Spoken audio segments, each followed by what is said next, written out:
So the first part of transformations of functions, which is our next kind of little mini unit, we're going to talk about translations. So the word translate means basically to move, just to move, like left and right. So for example, if I have a circle, or let's say an oval, I can translate it left and right, pretend like these were perfectly the same size. Translation just means move up and down or left and right. So if I have a function and I just add some number on the end of it, so for example, let's say I have x squared, and I just add a number onto the end of it, that is going to be a shift up k units. Okay, and this will affect the y values, right, because everything's going up. Similarly, if I subtract k, we're going to shift down k units. And again, that's going to affect the y value. But if inside the function, so for example, we have x minus 2 squared, right? It's actually inside the function. It's not on the outside like it would be over there. This is going to be a change in x. This is going to shift our graph. In this case, if you have a plus here, it's actually going to shift left h units. It's backwards compared to what you think. If it's a minus here, it's going to shift right h units. Okay, and both of these guys affect the x value, right, because you're going left and right. So let's kind of see what this is going to look like. If I have the function x squared plus 1, let's think about the parent function. The parent function is just y equals x squared.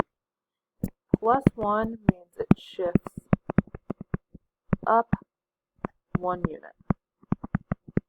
So let's graph our parent function really quickly. X squared, 0, 0, 1, 1, 2 goes to 4, negative 1, 1, negative 2, 4. So this is my parent function. In order to graph this, all I have to do is take each of those individual points and move them up 1.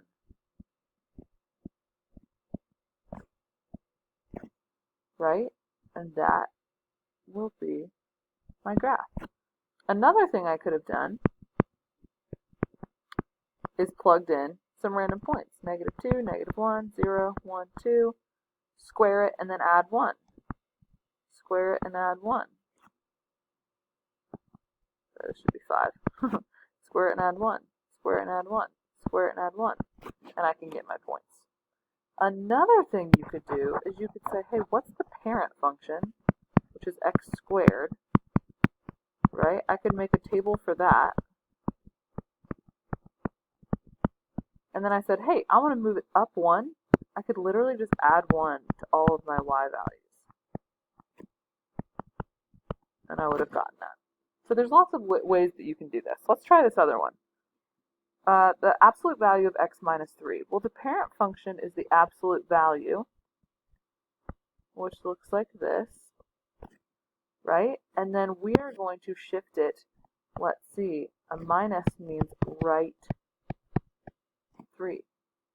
So I'm going to shift every single point to the right 3.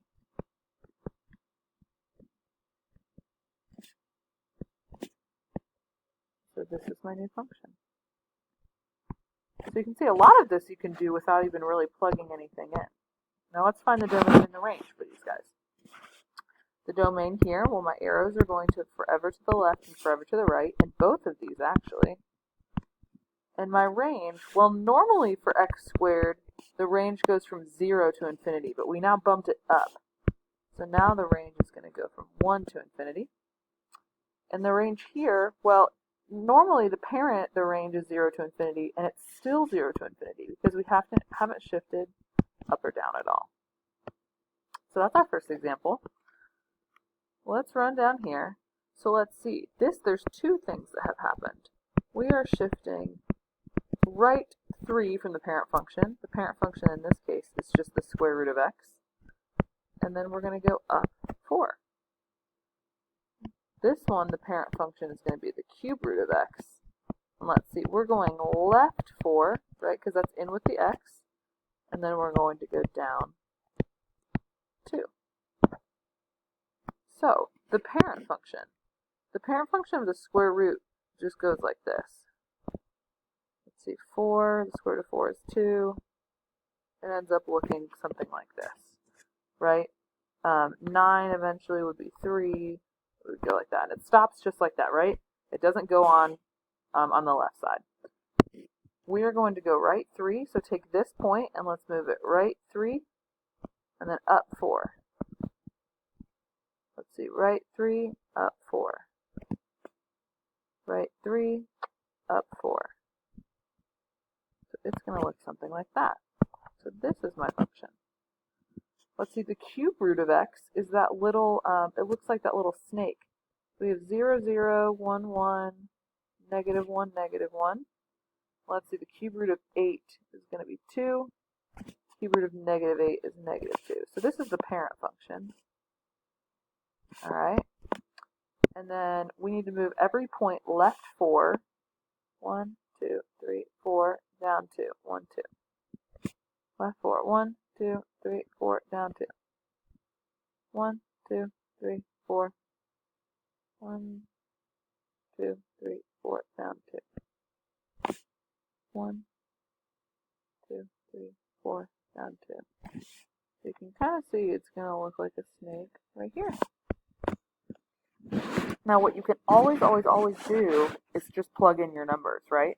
You can definitely always do that. Just plug in any numbers you want to that function. Let's see, the domain, again, we're not talking about the parent, we're talking about this guy here. The domain here is going to be 3 to infinity, which makes sense because the domain of a square root function is normally 0 to infinity, and we have scooted it to the right. And the range is going to be 4 to infinity, which makes sense because usually it's 0 to infinity, but we scooted it up. Domain is always all real numbers here for the cube root function, and the range is all real numbers. So let's ask ourselves some main questions. How do translations affect the shape of the graph? The shape remains the same.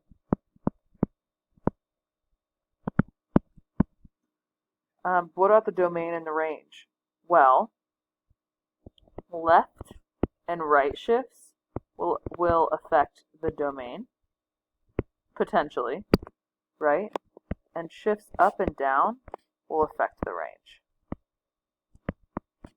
If it's all real numbers, it's not going to do that. But if it's, for example, if it's like 0 to infinity and we shift it to the right 4, the domain is now going to be 4 to infinity, etc., etc. So that is translations.